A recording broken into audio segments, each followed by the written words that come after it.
விஜய் டிவில ஒளிபரப்பாகிட்டு வர சிறகடிக்க ஆசை சீரியல் ரொம்பவே விறுவிறுப்பா போயிட்டு இருக்கு. அதுவும் பலரும் எதிர்பார்த்த அந்த தருணம் தான் இப்போ டெலிகாஸ்டும் ஆயிட்டு இருக்கு. சீரியலுடைய கதைக்களத்துல இப்பதான் ரோஹிணியோடைய உண்மையெல்லாம் வெளிப்பட்டு அதனால வீட்டு விட்டே துரத்திட்டாங்க. இப்படி இருக்க சொல்லதான் இன்றைய எபிசோட்ல கூட ரோஹிணியுடைய விவாகரத்து வழக்கும் கோர்ட்ல நடைபெறுது. அப்போ ரோஹிணி தனக்காக வாதாட வக்கீலே இல்ல, என்கிட்ட உண்மை இருக்கு, அதனால நானே எனக்கு பேசுறேன்னு சொல்றாங்க.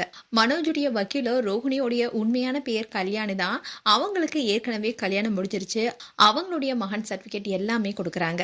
அதுக்கப்புறமா இந்த உண்மை முதல்ல மீனாவுக்கு தான் தெரிய வந்ததுன்னு சொன்னதுமே மீனாவை விசாரிக்கிறாங்க.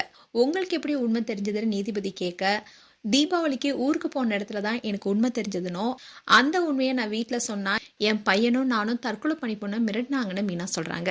அதுக்கப்புறமா முத்துக்கிட்ட விசாரிக்கிறாங்க. அவரும் தனக்கு தெரிந்த உண்மையெல்லாம் சொல்றாரு. கடைசியா ரோஹிணி கிட்ட நீங்க பெயர் மாத்தி வச்சது உண்மையான்னு கேட்க, அதுக்கு ரோஹிணி நடிகர்கள் எல்லாருமே பேரை மாத்துறாங்க, அதே மாதிரி தான் நானும் ஒரு கட்டத்தில் என்னுடைய பெயரை மாத்திக்கிட்டேன், அது தப்பா எனக்கு தெரியலன்னு சொல்றாங்க. அப்போ உங்களுடைய முதல் கல்யாணத்தை நீங்க மறைச்சதை ஒத்துக்கிறீங்களான்னு கேட்க ஆமான்னு ரோஹிணி சொல்றாங்க. இப்படி இன்றைய எபிசோடும் போயிட்டு இருக்கு.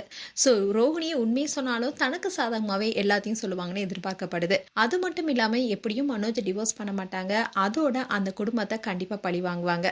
ஸோ இதுதான் இனி கதைக்களமா அமைப்போது. அதோட இந்த சிறகடிக்க ஆசை சீரியல் ஆரம்பிச்சு கிட்டத்தட்ட 900 எபிசோட்ஸ்க்கு மேல போயிட்டு இருக்கு. ஸோ 3rd ஆனிவர்சரி செலிப்ரேஷனா சிறகடிக்க ஆசை சீரியல் டீம் இதை கொண்டாடி இருக்காங்க. அந்த வீடியோஸ் தான் இப்போ சோஷியல் மீடியால வைரல் ஆயிட்டு வருது. மேலும் சிறகடிக்க ஆசை சீரியல் குறித்து உங்களுடைய கருத்துக்களை கமெண்ட் செக்ஷன் சொல்லுங்க. இது போன்ற வீடியோஸை பார்க்க நியூஸ் தமிழ் சேனல் சப்ஸ்கிரைப் பண்ணுங்க. மறக்காம நோட்டிபிகேஷன் பட்டனை கிளிக் பண்ணுங்க.